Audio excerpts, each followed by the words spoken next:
بيني وايز مهرج يبان من ضحكته إنه لطيف، بس ورا الضحكة دي رعب كبير مستنيك. المهرج ده مش جاي عشان يضحكك، ده جاي علشان ياكلك. بيني وايز مش إنسان، ده كيان شيطاني بيصحى كل 27 سنة ويفترس الأطفال اللي قلوبهم مليانة خوف.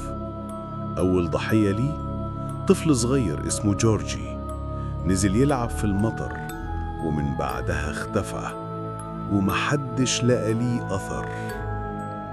المهرج بيعرف انت بتخاف من ايه بالظبط ويحولهولك لحقيقة. بتخاف من الدم؟ هيغرقك فيه. بتخاف من العتمة؟ هيسحبك ليها. ومش بس كده، بيظهر لك بشكل يضحكك يطمنك، بس في لحظة يتحول لوحش مرعب. بيني وايز مش مجرد مهرج، ده كابوس بيمشي على رجليه. ولو شفت بالونة حمرا ما تبصش وراك، لأنه فعلا واقف وراك. اكتب لي في الكومنت، شفت المهرج ولا لسه؟